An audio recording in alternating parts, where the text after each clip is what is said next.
A Study in Scarlet. Part 1. Chapter 1. Mr. Sherlock Holmes. In the year 1878, I took my degree of Doctor of Medicine of the University of London, and proceeded to Netley to go through the course prescribed for surgeons in the Army. Having completed my studies there, I was duly attached to the 5th Northumberland Fusiliers as assistant surgeon.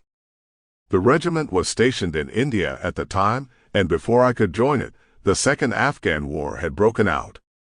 On landing at Bombay, I learned that my corps had advanced through the passes, and was already deep in the enemy's country.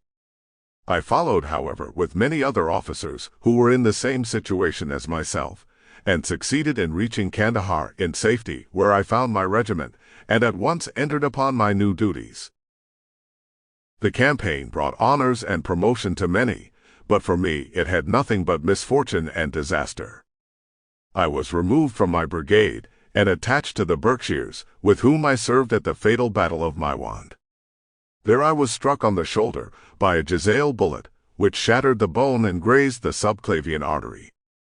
I should have fallen into the hands of the murderous Ghazis, had it not been for the devotion and courage shown by Murray, my orderly, who threw me across a pack-horse, and succeeded in bringing me safely to the British lines.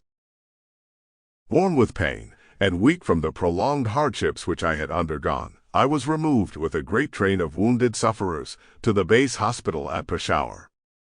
Here I rallied, and had already improved so far as to be able to walk about the wards, and even to bask a little upon the veranda, when I was struck down by enteric fever, that curse of our Indian possessions.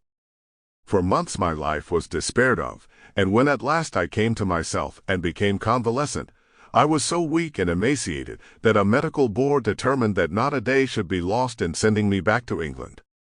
I was dispatched, accordingly, in the troopship Aratus, and landed a month later on Portsmouth jetty, with my health irretrievably ruined, but with permission from a paternal government to spend the next 9 months in attempting to improve it. I had neither kith nor kin in England, and was therefore as free as air, or as free as an income of 11 shillings and 6pence a day will permit a man to be. Under such circumstances, I naturally gravitated to London, that great cesspool into which all the loungers and idlers of the empire are irresistibly drained. There I stayed for some time at a private hotel in the Strand, leading a comfortless, meaningless existence, and spending such money as I had, considerably more freely than I ought. So alarming did the state of my finances become. Sample complete. Ready to continue?